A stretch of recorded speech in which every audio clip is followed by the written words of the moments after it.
El día en la escuela había comenzado como cualquier otro martes. El salón de clases era ruidoso. Risas infantiles, el arrastrar de los pupitres de madera sobre el piso de concreto, en las filas de atrás, ñoño cuidaba que el maestro no lo viera mientras daba mordiscos rápidos a un sándwich de milanesa. A su lado, Kiko no podía contenerse, presumía un camión de bomberos de lámina brillante, la puerta de madera del salón se abrió con un rechinido seco. El profesor Girafales entró al aula. Caminó con su habitual paso elegante, dejó sus libros sobre el escritorio con un golpe sordo, que hizo que todos los niños se enderezaran de golpe. «Buenos días, alumnos», dijo el profesor con su tono firme de siempre. «Buenos días, profesor Girafales», respondieron todos los niños en un coro automático. La clase transcurrió con normalidad, hasta que a mitad de la mañana, el ritmo del aula cambió. El profesor Girafales se detuvo. Colocó lentamente el gis en la ranura del pizarrón y se sacudió el polvo blanco de las manos. El salón se fue quedando en un silencio contagioso. «Alumnos, el día de hoy vamos a suspender la lección», comenzó a explicar el maestro con voz solemne. «Me gustaría que habláramos de algo diferente. Algo que forma parte de nuestra identidad. Hoy hablaremos sobre las leyendas mexicanas. Muchas de estas historias están amarradas a lugares reales, lugares que uno puede visitar hoy en día». El profesor abrió su portafolio de cuero negro. Extrajo un pequeño fajo de fotografías impresas en papel opaco, de bordes gastados. No eran imágenes escolares. Tenían un tono grisáceo, pesado. Los niños se acercaron al escritorio. Las fotografías mostraban un paisaje cenagoso. Canales de agua turbia, densa, pero lo perturbador del paisaje no era la niebla. De cada rama, de cada tronco nudoso, colgaban muñecas. Cientos de ellas. Algunas no tenían brazos, a otras les faltaban los ojos, dejando cuencas negras y vacías que parecían mirar fijamente a la lente de la cámara. El plástico de los juguetes estaba ennegrecido por el tiempo, cubierto de telarañas secas y tierra. ¡Ay, caray! Esas muñecas parece que tienen cara de pocos amigos, se parecen a la bruja del 71 cuando se le quema la comida, comentó el chavo con sorpresa. «Cállate, chavo. Mire, profesor, esa de ahí tiene la cabeza chueca». «¿Por qué están todas colgadas?», preguntó de inmediato la Chilindrina. Popis, que se había quedado un poco más atrás sosteniendo a su muñeca Serafina contra el pecho, miró la foto y luego bajó los ojos hacia su propio juguete con mucha preocupación. «A mí no me gusta ese lugar, profesor, Serafina dice que esas muñecas tienen frío y que están tristes», murmuró la Popis con voz temerosa. «Les voy a contar la historia oficial de este sitio», continuó el profesor Girafales retomando la palabra. «Este lugar se conoce como la Isla de las Muñecas, en Xochimilco. Cuenta la historia que hace muchas décadas, el único habitante de esa chinampa, un hombre llamado Don Julián Santana, encontró el cuerpo sin vida de una pequeña niña que se había ahogado en las orillas de su terreno. Don Julián intentó ayudarla, pero llegó demasiado tarde. La leyenda dice que, a partir de ese día, el hombre comenzó a ser atormentado por el espíritu de la pequeña», añadió el profesor con la voz más baja. Escuchaba pasos alrededor de su choza, el tos en medio de la noche y susurros que lo llamaban desde el agua. Para calmar su alma y protegerse, comenzó a buscar muñecas en la basura y las colgaba por todas partes para ahuyentar a los malos espíritus. Vivía solo, rodeado únicamente por miles de ojos de plástico que lo observaban día y noche. «Ande. ¿Y qué le pasó al señor, profesor?», interrumpió ñoño, olvidándose por completo de su sándwich. «Eso es lo más misterioso, ñoño», respondió Girafales de forma misteriosa. A principios de este siglo, don Julián fue encontrado fallecido por su sobrino. Lo hallaron flotando en el agua, exactamente en el mismo punto del canal donde él había encontrado a la niña 50 años atrás. Mucha gente dice que las muñecas finalmente cobraron vida, y se lo llevaron. Profesor, notando el ambiente pesado, dio un par de palmadas para romper la tensión y anunció que el viernes realizarían una excursión escolar a ese mismo lugar. Los niños murmuraban entre dientes, divididos entre la emoción de perder clases, y el recelo que les producían las imágenes. La tarde caía sobre el patio principal de la vecindad. Don Ramón estaba sentado en su clásica silla de madera, con un montón de recibos de luz arrugados sobre las rodillas. Fingía estar ocupado para evitar al señor Barriga. La puerta de la calle se abrió y la Chilindrina entró corriendo. Papito, papito. Nos vamos de viaje el viernes. El profesor Girafales organizó una excursión a la isla de las muñecas en Xochimilco. Dice que el espíritu de una niña asusta a los que van por ahí, gritó la Chilindrina muy emocionada. Al escuchar el nombre del lugar, la expresión de don Ramón se borró de golpe. Se enderezó en la silla, tragando saliva con dificultad. Su rostro se tornó completamente rígido.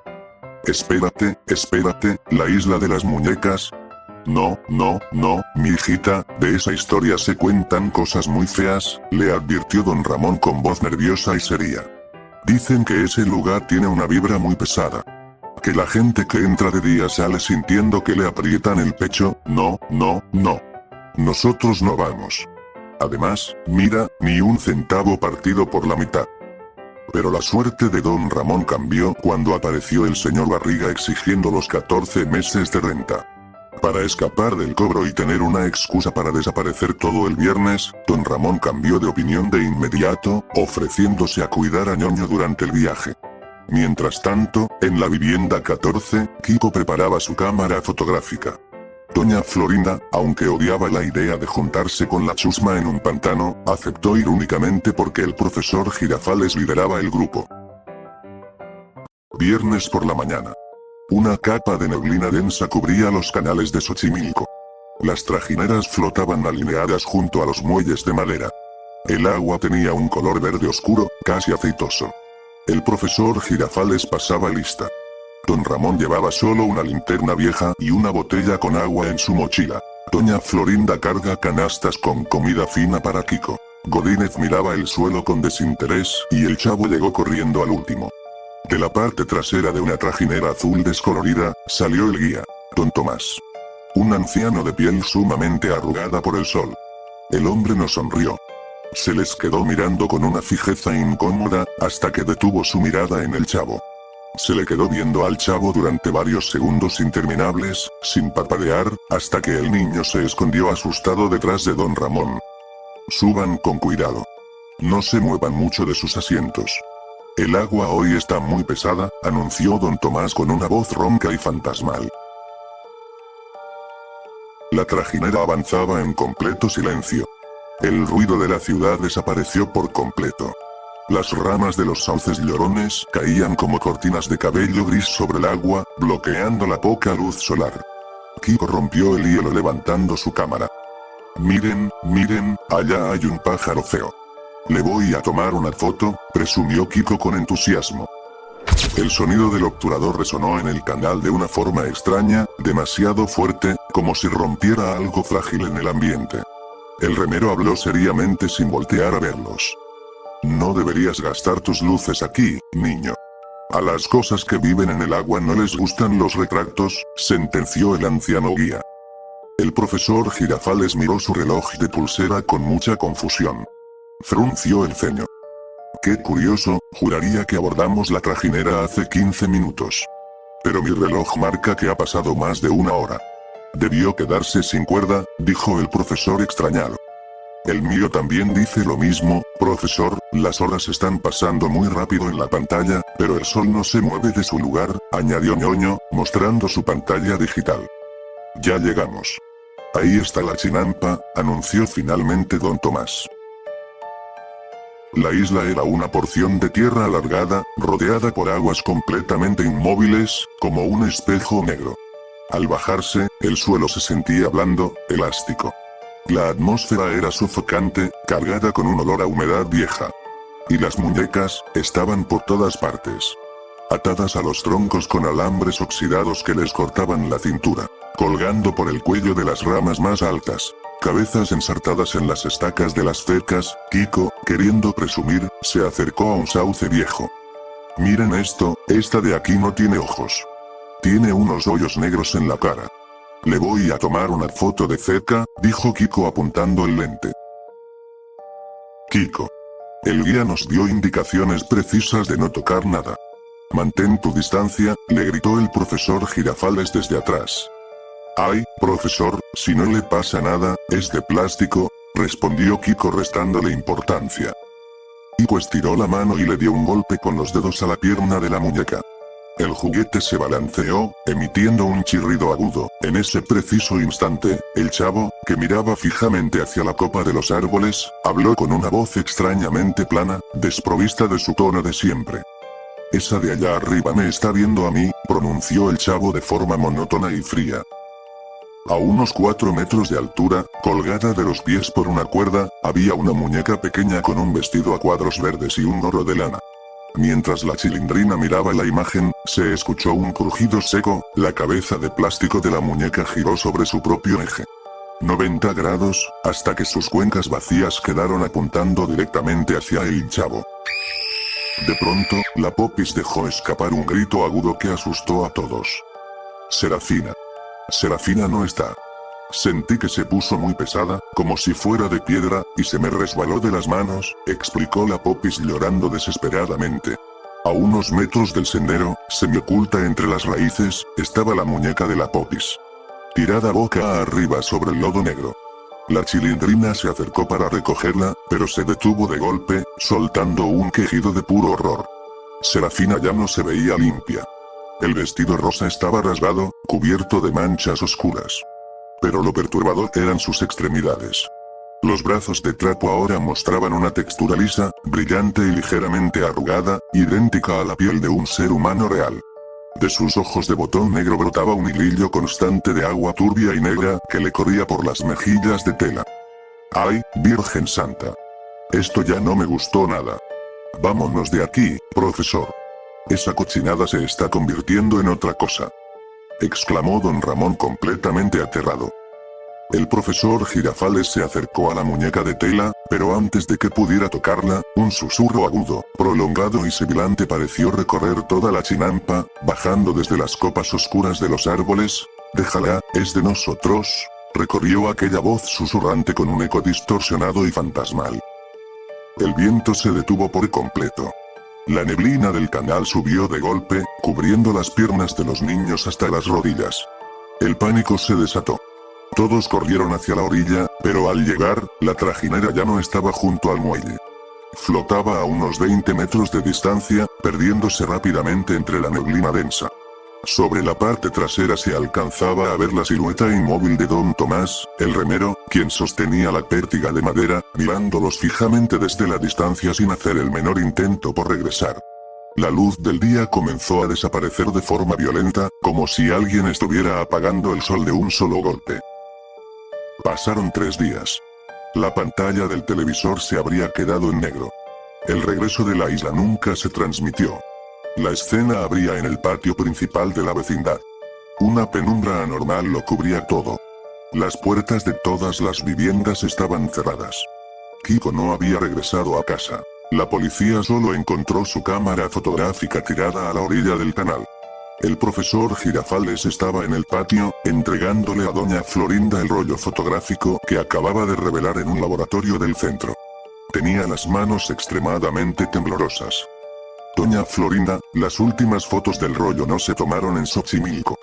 Fueron tomadas aquí en la vecindad, durante la madrugada posterior al día de la excursión, explicó el profesor Girafales con la voz quebrada. El profesor extendió las imágenes. La primera foto mostraba el patio de la vecindad en la penumbra. Sentado sobre los escalones, se veía a Ñoño de espaldas.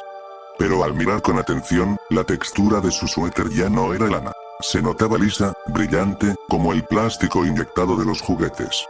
Las articulaciones de sus hombros mostraban unas ranuras circulares perfectas, como las de un muñeco articulado. La segunda imagen mostraba la ventana de la vivienda de don Ramón. Apoyada contra el vidrio, mirando hacia el patio, estaba la Chilindrina. Sus ojos ya no tenían pupilas reales. Eran 2 esferas perfectas de porcelana pintada, con una mirada fija, emerta. Su cabello se veía como mechones de estambre negro grueso, pegados al cuero cabelludo con hilos de pegamento amarillo. Doña Florinda cayó de rodillas sobre el cemento, rompiendo en un llanto amargo. El profesor dejó caer las fotografías al suelo. Las imágenes mostraban cómo las facciones de los niños se habían transformado en las de juguetes antiguos, antes de desaparecer por completo. Medianoche. La vecindad estaba en completo silencio. Don Ramón salió al patio sosteniendo un cabo de vela encendido. Caminó lentamente, arrastrando los pies, hasta detenerse frente al viejo barril de madera del chavo. Levantó la vela para iluminar el interior oscuro. Sus ojos se fijaron horrorizados en el fondo. Ahí, apoyado contra la madera, se encontraba un muñeco de plástico envejecido, de apenas 50 centímetros de alto. Vestía una réplica exacta del pantalón corto con tirantes del chavo, una camiseta a rayas descoloridas y un pequeño gorro de cazador con orejeras. Tenía los ojos pintados, fijos en la nada. Don Ramón sintió que las piernas le flaqueaban. La vela se le resbaló de los dedos, apagándose al instante. El hombre se desplomó de rodillas, abrazando el borde del barril, rompiendo en un llanto amargo. Chavito, no, tú no, mi chavo, perdóname, de veras, yo debí cuidarte en esa maldita isla, sollozó don Ramón con una voz ahogada por la culpa. El silencio del patio se mantuvo por unos instantes. Entonces, desde el fondo oscuro del barril de madera, se escuchó un sonido mecánico. Un crujido seco, rítmico. Crec, crec, crec, don Ramón levantó la mirada. A través de la penumbra, vio cómo el pequeño muñeco de plástico del chavo levantaba la cabeza a tirones, mediante pequeños saltos del plástico sobre el eje del cuello, hasta que sus ojos pintados quedaron alineados con él. La boca del muñeco no se movió. Pero desde el fondo del barril, brotó la voz del chavo, una voz hueca, lejana, como si saliera de un pozo de agua estancada. Don Ramón, ¿no tiene por ahí una torta de jamón que le sobre? Al cabo que ya no tengo hambre, al cabo que en la isla ya no se necesita comer nada, susurró el muñeco del chavo con una voz infantil pero distorsionada y con un eco pesado. Don Ramón no corrió. Ocultó el rostro entre los brazos sobre el borde del barril, aceptando que la maldición de la isla se había extendido, reclamando las risas y los cerpos de los niños. La